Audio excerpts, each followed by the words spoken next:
Right. దేశవ్యాప్తంగా ఎన్నికల ట్రెండ్స్కి సంబంధించి మనతో పాటు మన స్టూడియోలో మనకు అందుబాటులో ఉన్నారు బీజేపీ రాష్ట్ర అధికార ప్రతినిధి గంగాపురం వెంకటరెడ్డి గారు. వారితో పాటు కాంగ్రెస్ రాష్ట్ర అధికార ప్రతినిధి దామోదర్రావు హవేలి గారు. ఇద్దరు కూడా గెస్టులు మనకు లైవ్లో అందుబాటులో ఉన్నారు. వారి అభిప్రాయం తెలుసుకునే ముందు ఏపీ నుంచి సంతోష్, మా రిపోర్టర్ సంతోష్ మనకు లైవ్లో అందుబాటులో ఉన్నారు.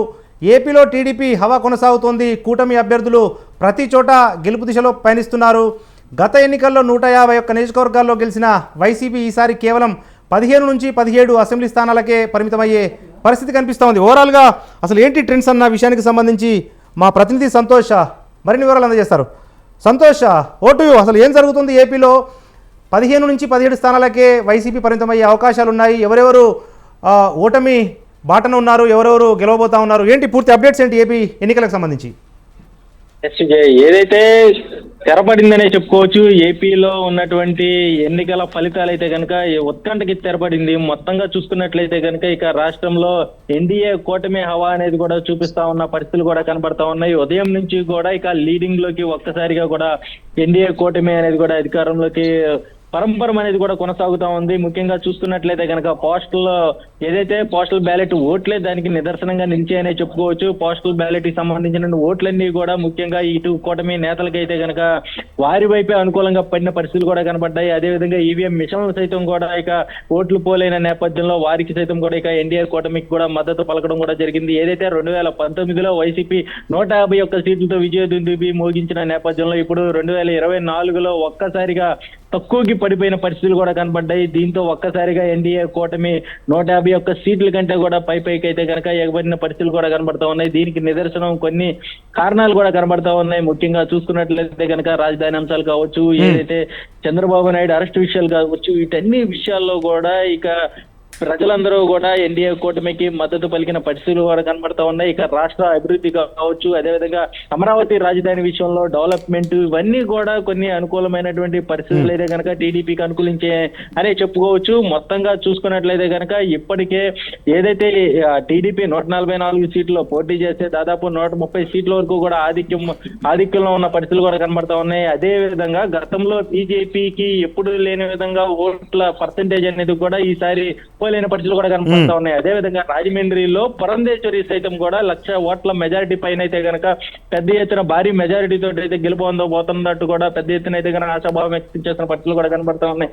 అంటే ఈ ముఖ్యంగా చూసుకున్నట్లయితే కనుక బీజేపీ సైతం కూడా ఖాతా తెరిచి ఇప్పుడు జనసేన కూడా లీడింగ్ లోకి వచ్చిన పరిస్థితులు కూడా కనబడతా ఉన్నాయి. ఈ రెండింటికి అయితే జనసేన ప్రస్తుతం 20 సీట్లు లీడింగ్ తోటి ఉంటే మాత్రం ఇక వైసీపీ మాత్రం దానికన్నా తక్కువ దాంట్లోకి పడిపోవడం ఇప్పుడు పెద్ద చర్చనీయాంశంగా మారిందనే చెప్పుకోవచ్చు. ఎందుకంటే ఎట్లాగైనా సరే ఏపీలో గట్టి ప్రతిపక్షం ఏర్పడిద్ది అని చెప్పి ఊహించినప్పటికీ కూడా గట్టి ప్రతిపక్షం అనేది కూడా కాలైపోయిన పరిస్థితులు కూడా ఇక ఏపీలో కనబడిన సిచ్యువేషన్స్ అయితే ఉన్నాయి. ఏదేమైనప్పటికీ ఇప్పటికే జగన్మోహన్ రెడ్డి సైతం కూడా గవర్నర్ ని కలిసి తన రాజీనామాను కూడా అందించిన పరిస్థితులు కూడా ఇప్పటికే కనబడతా ఉన్నాయి. ఏదేమైనప్పటికీ రాష్ట్రంలో అయితే కనుక కమలంతో పాటు ఇక సైకిల్, అదేవిధంగా గ్లాస్, ఈ మూడు కూడా కూటమితోటి ప్రబంధనం అనేది కూడా సృష్టిస్తున్న పరిస్థితులు అయితే ఉన్నాయి.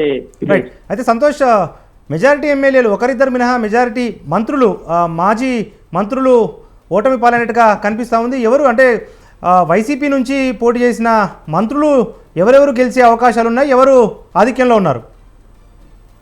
మనం ఇప్పటి వరకు చూసుకున్నట్లయితే కనుక బొగ్గన వీరందరూ కూడా పెద్ద ఎత్తున కనుక వెనకబడిన పరిస్థితులు కూడా కనబడ్డాయి. ఎందుకంటే ఏదైతే వైసీపీలో కీలకమైనటువంటి కీ రోల్ పోషించినటువంటి మంత్రులు సైతం కూడా ఇప్పుడు దీని పరిస్థితులు అయితే కనుక పెద్ద చర్చనీయాంశంగా మారింది. అదేవిధంగా గుడివాడ చూసుకున్నట్లయితే కనుక కొడాలి నాని పరాజయము, అదే విధంగా ఇక వల్లభనేని వంశీ వీరందరూ కూడా ఇక ఏదైతే వైసీపీ అధికారంలోకి వచ్చిన తర్వాత టీడీపీ వారిని విమర్శించేటప్పుడు ఒక కీ రోల్ పోషించడం, అదేవిధంగా ఫైర్ బ్రాండ్ అయినటువంటి రోజా సైతం కూడా ఎక్కువగా తరచూ కూడా వార్తల్లోకి రావడం, అదేవిధంగా టీడీపీని విమర్శించేటప్పుడు ముందు రోజుల్లో ఉండేటువంటి వ్యక్తులు వీరందరూ కూడా ఇప్పుడు ప్రస్తుతం అయితే కనుక వెనుకొండ పరిస్థితులు కూడా కనబడతా ఉన్నాయి. బొత్స సైతం కూడా ఒకనొక స్థాయిలో ముందంజ వేసినప్పటికీ కూడా నిదానంగా కూడా తగ్గుదల అయితే కనుక కనబడిందనే చెప్పుకోవచ్చు. అయితే దీన్ని బట్టి చూసుకున్నట్లయితే కనుక వైసీపీపై వ్యతిరేకత స్పష్టంగా కనబడిందనే చెప్పుకోవచ్చు. దీనికి కారణం ఏదైతే వైసీపీ తీసుకున్నటువంటి నిర్ణయాలు నిర్ణయాలు కావచ్చు, అదేవిధంగా అభ్యర్థుల మార్పులు కావచ్చు, వీటన్నిటిపై అయితే కనుక పెద్ద ఎత్తున పడిందనే చెప్పుకోవచ్చు. ఏదేమైనప్పటికీ ఇక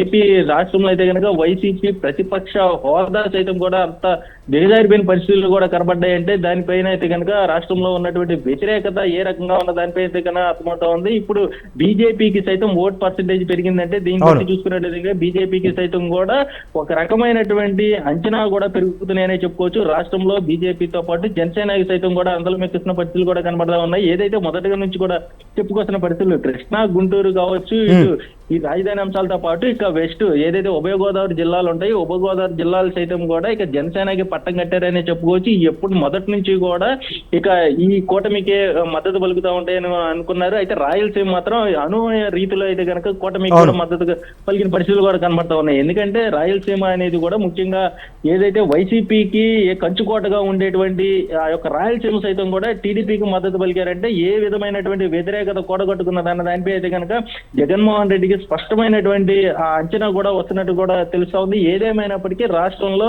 ప్రతి ప్రాంతాల్లో కూడా వ్యతిరేకత అనేది కూడా కనబడిందనే చెప్పుకోవాలి. Right okay. ప్రధానంగా ఆంధ్రప్రదేశ్ ఓటర్లు మాత్రం ఒక విలక్షణమైన తీర్పునిచ్చారు. గత ఎన్నికల్లో 151 స్థానాల్లో వైసీపీ విజయం సాధిస్తే ఇప్పుడు కేవలం 14-15 స్థానాలకే వైసీపీ పరిమితమయ్యే అవకాశాలు స్పష్టంగా కనిపిస్తున్నాయి. అయితే దాదాపు 3 లక్షల కోట్ల వరకు పేద ప్రజలకు సంక్షేమ పథకాల రూపంలో నగదు బదిలీ చేశాను అని చెప్పి జగన్ భావించినప్పటికీ ప్రజలు సంక్షేమానికి మించి మరేదో ప్రభుత్వం నుంచి ఆశించారు. అది అభివృద్ధి అనుకోవాలా, లేకపోతే ఒక రకమైన ఆంధ్రప్రదేశ్లో ఒక రకమైన ఆధిపత్య రాజకీయాలు నడిచాయి. దానికి గుణపాఠం చెప్పే దిశలోనే ఏపీ ఓటర్లు టీడీపీ కూటమికి ఘన విజయం కట్టబెట్టారు అన్న ఒక అభిప్రాయం కూడా